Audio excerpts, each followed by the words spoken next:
ओम शांति। 19/9/2025। बाबा आज कह रहे हैं, मीठे बच्चे, इस बेहद के नाटक में तुम आत्माओं को अपना अपना पार्ट मिला हुआ है। अभी तुम्हें यह शरीर रूपी कपड़े उतार घर जाना है, फिर नए राज्य में आना है। प्रश्न है, बाप कोई भी कार्य प्रेरणा से नहीं करते, उनका अवतरण होता है। यह किस बात से सिद्ध होता है? उत्तर है, बाप को कहते ही है करण करावन हार। प्रेरणा का तो अर्थ है विचार। प्रेरणा से कोई नई दुनिया की स्थापना नहीं होती है। बाप बच्चों से स्थापना कराते हैं। कर्मेंद्रियों बिगड़ तो कुछ भी करा नहीं सकते, इसीलिए उन्हें शरीर का आधार लेना होता है। ओम शांति। रूहानी बच्चे रूहानी बाप के सामने बैठे हैं। गोया आत्माएं अपने बाप के सम्मुख बैठी है। आत्मा जरूर जिस्म के साथ ही बैठेगी। बाप भी जब जिस्म लेते हैं तब ही सम्मुख होते हैं। इसको ही कहा जाता है आत्मा परमात्मा अलग रहे बहुकाल। तुम बच्चे समझते हो, ऊंचे ते ऊंच बाप को ही ईश्वर, प्रभु, परमात्मा भिन्न भिन्न नाम दिए हैं। परमपिता कभी लौकिक बाप को नहीं कहा जाता है। सिर्फ परमपिता लिखा तो भी हर्जा नहीं है। परमपिता अर्थात वो सभी का पिता है, एक। बच्चे जानते हैं हम परमपिता के साथ बैठे हैं। परमपिता परमात्मा और हम आत्माएं शांति धाम के रहने वाले हैं। यहाँ पार्ट बजाने आते हैं। सतयुग से लेकर कलयुग अंत तक पार्ट बजाया है। यह हो गई नई रचना। रचता बाप ने समझाया है कि तुम बच्चों ने ऐसे पार्ट बजाया है। आगे हो नहीं जानते थे कि हमने 84 जन्म का चक्र लगाया है। अभी तुम बच्चों से ही बाप बात करते हैं जिन्होंने 84 का चक्र लगाया है। सब तो 84 जन्म नहीं ले सकते हैं। यह समझाना है कि 84 का चक्र कैसे फिरता है। बाकी लाखों वर्ष की तो बात ही नहीं। बच्चे जानते हैं कि हम हर 5000 वर्ष बाद पार्ट बजाने आते हैं। हम पार्टधारी है। ऊंचे ते ऊंच भगवान का भी विचित्र पार्ट है। ब्रह्मा और विष्णु को विचित्र पार्ट नहीं कहेंगे। दोनों ही 84 का चक्र लगाते हैं। बाकी शंकर का पार्ट इस नई दुनिया में तो है नहीं। त्रिमूर्ति में दिखाते हैं स्थापना, विनाश, पालना। चित्रों पर समझाना होता है। चित्र जो दिखाते हो उस पर समझाना है। संगम युग पर पुरानी दुनिया का विनाश तो होना ही है। प्रेरक अक्षर भी रंग है। जैसे कोई कहते हैं आज हमको बाहर जाने की प्रेरणा नहीं है। प्रेरणा यानी विचार। प्रेरणा का कोई और अर्थ नहीं है। परमात्मा कोई प्रेरणा से काम नहीं करता, ना प्रेरणा से ज्ञान मिल सकता है। बाप आते हैं इन कर्मेंद्रियों द्वारा पार्ट बजाने। करण करावन हर है ना, कराएंगे बच्चों से। शरीर बिगड़ तो कर ना सके। इन बातों को कोई भी जानते नहीं, ना ईश्वर बाप को ही जानते हैं। ऋषि मुनि आदि कहते थे हम ईश्वर को नहीं जानते, ना आत्मा को, ना परमात्मा बाप को। कोई में ज्ञान नहीं है। बाप है मुख्य क्रिएटर, डायरेक्टर, डायरेक्शन भी देते हैं। श्रीमत देते हैं। मनुष्यों की बुद्धि में तो सर्वव्यापी क्या ज्ञान है। तुम समझते हो बाबा हमारा बाबा है, वो लोग सर्वव्यापी कह देते हैं तो बाप समझ ही नहीं सकते। तुम समझते हो यह बेहद के बाप की फैमिली है। सर्वव्यापी कहने से फैमिली की खुशबू नहीं आती। उनको कहा जाता है निराकारी शिव बाबा, निराकारी आत्माओं का बाबा। शरीर है तब आत्मा बोलती है कि बाबा। बिगैर शरीर तो आत्मा बोल ना सके। भक्ति मार्ग में बुलाते आए हैं, समझते हैं वो बाबा दुख हरता सुख करता है। सुख मिलता है सुख धाम में, शांति मिलती है शांति धाम में। यहाँ है ही दुख, यह ज्ञान तुमको मिलता है संगम पर। पुराने और नए के बीच बाप आते ही तब है जब नई दुनिया की स्थापना और पुरानी दुनिया की विनाश होना है। पहले हमेशा कहना चाहिए नई दुनिया की स्थापना, पहले पुरानी दुनिया का विनाश कहना रंग हो जाता है। अभी तुमको बेहद के नाटक की नॉलेज मिलती है।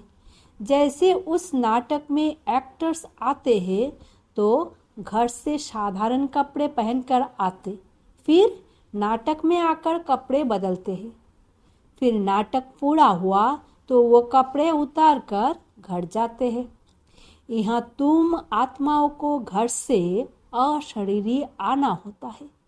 यहाँ आकर यह शरीर रूपी कपड़े पहनते हो। हर एक को अपना अपना पार्ट मिला हुआ है। ये है बेहद का नाटक। अभी यह बेहद की सारी दुनिया पुरानी है, फिर होगी नई दुनिया। वो बहुत छोटी है, एक धर्म है। तुम बच्चों को इस पुरानी दुनिया से निकल फिर हद की दुनिया में, नई दुनिया में आना है, क्योंकि वहाँ है एक धर्म। अनेक धर्म अनेक मनुष्य होने से बेहद हो जाती। वहाँ तो है एक धर्म, थोड़े मनुष्य। एक धर्म की स्थापना के लिए आना पड़ता है। तुम बच्चे इस बेहद के नाटक के राज को समझते हो कि यह चक्रों कैसे फिरता है। इस समय जो कुछ प्रैक्टिकल में होता है उसका ही फिर भक्ति मार्ग में त्योहार मनाते हैं। नंबरवार कौन कौन से त्योहार है यह भी तुम बच्चे जानते हो। ऊंचे ते ऊंच भगवान शिव बाबा की जयंती कहेंगे। वो जब आए तब फिर और त्योहार बने।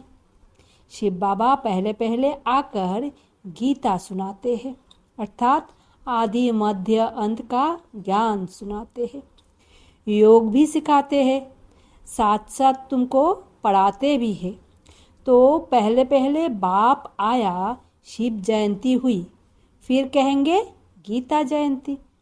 आत्माओं को ज्ञान सुनाते हैं तो गीता जयंती हो गई। तुम बच्चे विचार कर त्योहारों को नंबरवार लिखो। इन बातों को समझेंगे भी अपने धर्म के। हर एक को अपना धर्म प्यारा लगता है, दूसरे धर्म वालों की बात ही नहीं। भल किसको दूसरा धर्म प्यारा हो, भल किसको दूसरा धर्म प्यारा हो भी, परंतु उसमें आ ना सके। स्वर्ग में और धर्म वाले थोड़े ही आ सकते हैं। झाड़ में बिल्कुल साफ है। जो धर्म जिस समय आते हैं फिर उस समय आएंगे। पहले बाप आते हैं, वो ही आकर राजयोग सिखलाते हैं। तो कहेंगे शिव जयंती, सो फिर गीता जयंती, फिर नारायण जयंती। वो तो हो जाता है सतयुग, वो भी लिखना पड़े नंबरवार। यह ज्ञान की बातें है। शिव जयंती कब हुई वो भी पता नहीं है। ज्ञान सुनाया जिसको गीता कहा जाता है, फिर विनाश भी होता है। जगदम्बा आदि की जयंती का कोई हॉलीडे नहीं है। मनुष्यों किसी की भी तिथि तारीख आदि को बिल्कुल नहीं जानते हैं। लक्ष्मी नारायण राम सीता के राज्यों को ही नहीं जानते। 2500 वर्ष में जो आए हैं उनको जानते हैं, परंतु उनसे पहले जो आदि सनातन देवी देवता थे उनको कितना समय हुआ कुछ नहीं जानते। 5000 वर्ष से बड़ा कल्प तो हो ना सके। आधा तरफ तो ढेर संख्या आ गई, बाकी आधा में इनका राज्य। फिर जास्ती वर्ष का कल्प हो कैसे सकता? 84 लाख जन्म भी नहीं हो सकते। वो लोग समझते हैं कलयुग की आयु लाखों वर्ष है। मनुष्यों को अंधियारे में डाल दिया है। कहाँ सारा ड्रामा 5000 वर्ष का, कहाँ सिर्फ कलयुग के लिए कहते कि अभी 40,000 वर्ष शेष है। जब लड़ाई लगती है तो समझते हैं भगवान को आना चाहिए, लेकिन भगवान को तो आना चाहिए संगम पर। महाभारत लड़ाई तो लगती ही है संगम पर। बाप कहते हैं मैं भी कल्प कल्प संगम युग पर आता हूँ। बाप आएंगे नई दुनिया की स्थापना, पुरानी दुनिया का विनाश कराने। नई दुनिया की स्थापना होगी तो पुरानी दुनिया का विनाश जरूर होगा। इसके लिए यह लड़ाई है। इसमें शंकर के प्रेरणा आदि की तो कोई बात नहीं। अंडरस्टूड? पुरानी दुनिया खलास हो जाएगी। मकान आदि तो अर्थक्वेक में सब खलास हो जाएंगे, क्योंकि नई दुनिया चाहिए। नई दुनिया थी जरूर। दिल्ली परिस्थान थी, जमुना का कंठा था, लक्ष्मी नारायण का राज्य था। चित्र भी है। लक्ष्मी नारायण को स्वर्ग का ही कहेंगे। तुम बच्चों ने साक्षात्कार भी किया है कि कैसे स्वयंवर होता है। यह सब पॉइंट्स बाबा रिवाइज कराते हैं। अच्छा पॉइंट्स याद नहीं पड़ती है तो बाबा को याद करो। बाप भूल जाता है तो टीचर को याद करो। टीचर जो सिखलाते हैं वो भी जरूर याद आएगा ना। टीचर भी याद रहेगा, नॉलेज भी याद रहेगी। उद्देश्य भी बुद्धि में है, याद रखना ही पड़े, क्योंकि तुम्हारी स्टूडेंट लाइफ है ना। यह भी जानते हो जो हमको पढ़ाते हैं वो हमारा बाप भी है। जो हमको पढ़ाते हैं वो हमारा बाप भी है। लौकिक बाप कोई गुम नहीं हो जाता है। लौकिक, पारलौकिक और फिर यह है अलौकिक। इनको कोई याद नहीं करते। लौकिक बाप से तो वर्षा मिलता है, अंत तक याद रहती है। शरीर छोड़ा फिर दूसरा बाप मिलता है। जन्म बाई जन्म लौकिक बाप मिलते हैं। परलौकिक बाप को भी दुख व सुख में याद करते हैं। बच्चा मिला तो कहेंगे ईश्वर ने बच्चा दिया। बाकी प्रजापिता ब्रह्मा को क्यों याद करेंगे? इनसे कुछ मिलता थोड़े ही है। इनको अलौकिक कहा जाता है। तुम जानते हो हम ब्रह्मा द्वारा शिव बाबा से वर्षा ले रहे हैं। जैसे हम पढ़ते हैं यह रथ भी निमित्त बना हुआ है। बहुत जन्म के अंत में इनका शरीर ही रथ बना है। रथ का नाम तो रखना पड़ता है ना। ये है बेहद का संन्यास। रथ कायम ही रहता है, बाकी का ठिकाना नहीं है। चलते चलते फिर भागंती हो जाते। यह रथ तो मुकर्रर है ड्रामा अनुसार। इनको कहा जाता है भाग्यशाली रथ। तुम सबको भाग्यशाली रथ नहीं कहेंगे।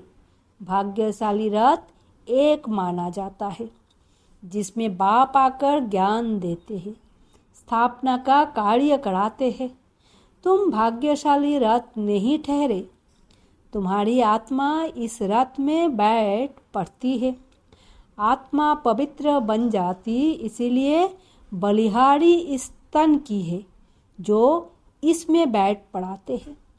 यह अंतिम जन्म बहुत वैल्यूएबल है। फिर शरीर बदल हम देवता बन जाएंगे। इस पुराने शरीर द्वारा ही तुम शिक्षा पाते हो, शिव बाबा के बनते हो। तुम जानते हो हमारी पहली जीवन वर्थ नॉट ए पेनी थी, अब पाउंड बन रही है। जितना पढ़ेंगे उतना ऊंच पद पाएंगे।